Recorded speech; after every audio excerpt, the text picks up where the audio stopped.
আমার বাবা এখনো বেঁচে আছে, আমি কি তাদের এটা কিন্তু কখনোই সত্য নয়, কারণ মৃত্যুই সত্য আর দুনিয়ার বিল্ডিং কন্ট্রাক্টর মোহাম্মদ মাসুম আজকে দেখেন সাহেবের একমাত্র সন্তান মোহাম্মদ মাইয়েতের বাপ গত 28 মার্চ মাসুম, সে আমাদের অনেক ছোট, ইন্তেকাল করে আছে। আমাদের বয়স অনেক ছোট, আমার বয়স 43 চলতেছে, তাহলে তে যদি আমার 1 বছর ছোট তারও 42 বছর, 42 বছর বয়সেই তার সন্তানের লাশ আর তার কাঁধে উঠছে। এই কঠিন পরিস্থিতিতে আপনারা নিজেরা নিজেদের জায়গায় চিন্তা করেন, আমরা যে এখনো দুনিয়াতে আছি, আল্লাহ রাব্বুল আলামিন আমাদেরকে হায়াতের জিন্দেগির মধ্যে এখনো বাঁচিয়ে রাখছেন, আমরা শুকরিয়া তার বলি আলহামদুলিল্লাহ।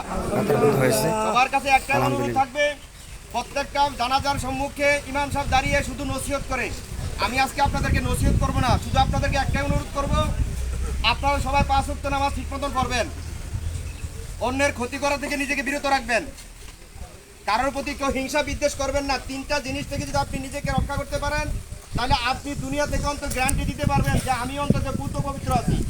1 নাম্বার হলো অভিযোগ করা, নিজের মধ্য থেকে অভিযোগ জিনিসটা দূর করে দিবেন। এই অমুক এটা করছে, অমুক এটা করছে, সুকুত এটা করছে, তোর ভাই এটা করছে, এই ধরনের অভিযোগ থেকে যতক্ষণ পর্যন্ত নিজেকে আপনি পরিত্রাণ দিতে না পারবেন, ততক্ষণ পর্যন্ত আপনার মন পবিত্র হবে না। আপনি যত নামাজ রোজা করেন, যত আমল আখলাক করেন, কোনো কাজে আসবে না। 2 নাম্বার কথা হলো অন্তরের মধ্যে হতাশা, সবসময় হারে কি জানি হয়ে গেল, কি জানি হয়ে গেল। একমাত্র দেওয়ার মালিককে, নেওয়ার মালিককে।